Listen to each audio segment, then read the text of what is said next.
The morning sun cast long shadows across Daniel Crawford's struggling farm when he first heard the engine sputtering on the dusty road beyond his property line. At 42, Daniel had learned to recognize the sound of automotive trouble.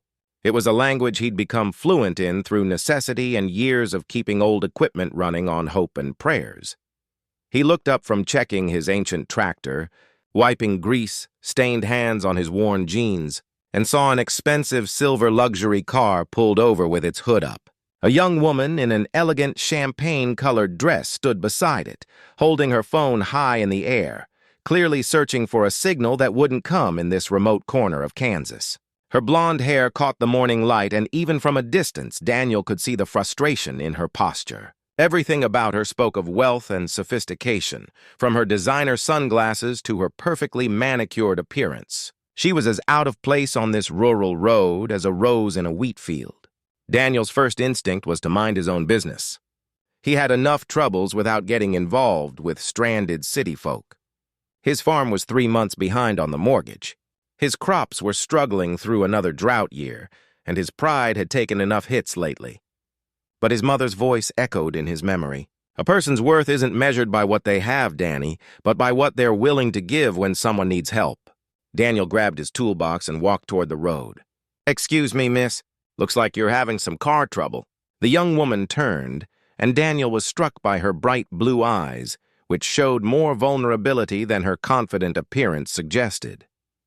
"Oh, thank goodness," she said, relief evident in her voice.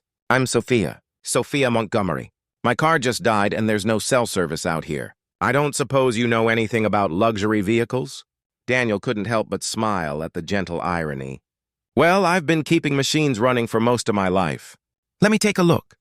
As he examined the engine, Daniel was aware of Sophia watching him work.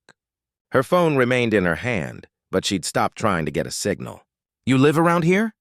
she asked, her tone genuinely curious rather than condescending. "Born and raised on that farm over there," Daniel said, pointing to his modest homestead.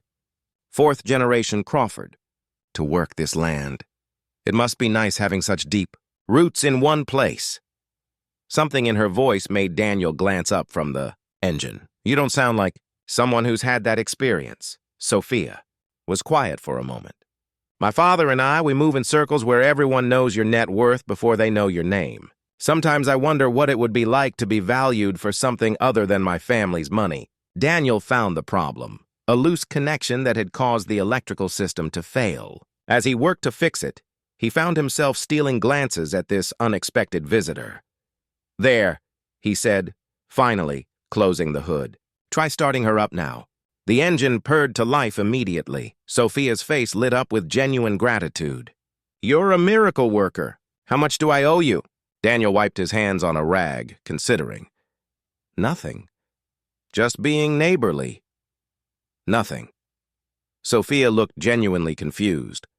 "But you took time from your work, used your tools. Sometimes people help because it's the right thing to do, not because there's something in it for them." For a moment, Sophia simply stared at him as if he'd spoken a foreign language. "Would you?" She hesitated. "Would you mind if I asked you something? What's it like living here? Really living here, not just visiting?" Daniel leaned against her car, surprised by the question. "It's honest work, hard work. Some years are better than others." This year, he gestured toward his struggling fields. "This year's testing my faith pretty thoroughly. Are you married?" Family was married. She decided farm life wasn't what she wanted after all. Can't say I blame her. "It's not an easy life for everyone."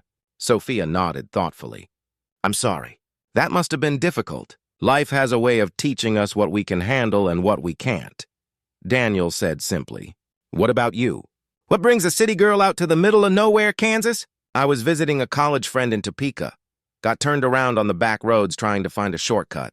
She paused. "My father would have a fit if he knew I was out here alone. Protective, controlling," Sophia corrected gently. "He means well, but he sees the world is full of people who want to take advantage of our family's success. It makes it hard to know who genuinely cares about you versus who cares about what you represent." Daniel studied her face, seeing past the designer clothes to the loneliness underneath. "That sounds like its own kind of prison." "It is," she admitted quietly. Over the next few weeks, Daniel was surprised to find Sophia returning. She'd rent a car in town and drive out to his farm, always with some excuse. She wanted to see what rural life was really like. She was interested in sustainable farming. She needed a break from the city. Each visit lasted a little longer. She'd sit on his porch while he worked on equipment, asking questions about farming, about his family's history on the land, about what it meant to build something with your own hands. "You know," Daniel said one afternoon as they watched the sunset paint the wheat fields gold, "you never did tell me what your father does for a living." Sophia was quiet for so long that Daniel thought she might not answer. "He owns Montgomery Technologies," she said finally. "You probably haven't heard of it." Daniel nearly choked on his coffee. Montgomery Technologies was one of the largest tech companies in the world. "Everyone had heard of it, Sophia," he began. "Please don't look at me differently," she said quickly. "For the first time in my adult life, someone sees me as just me. Not as Thomas Montgomery's daughter, not as a trust fund, not as a business opportunity, just Sophia." Daniel sat down his coffee cup and looked at her. Really looked at her. "You're still the same person who's been sitting on my porch for 3 weeks asking thoughtful questions and helping me shell peas. Your father's bank account doesn't change who you are, doesn't it? Not to me." 2 months later, Daniel stood in his kitchen staring at the foreclosure notice that had arrived that morning. Despite his best efforts, despite working 18-hour days and selling off equipment, he was going to lose the farm that had been in his family for 4 generations. He was still holding the letter when Sophia arrived for her usual visit. "Daniel, what's wrong?" He handed her the notice without a word. Sophia read it twice, her face growing pale. "How much do you need, Sophia?" "No, how much?" "I won't take your money. I won't be another person trying to use you for what your family." "What if I'm not offering because of what my family has?" she asked quietly. "What if I'm offering because of what you've given me? You've shown me what it feels like to be valued for who I am, not what I'm worth. You've let me help with your work, treated me like I had something to contribute. Do you know how rare that is in my world?" Daniel looked into her eyes, seeing the same vulnerability he'd noticed that first day on the road. "There's something else," Sophia continued. "I don't want to just save your farm. I want to be part of it, part of this life you've built. If you'll have me..." "Sophia, you don't understand what you're saying. This isn't some romantic idea of country living. It's hard work, uncertain income, and more heartbreak than triumph. Most years I've lived with certain income and uncertain hearts my whole life," she said. "I'd rather have the opposite."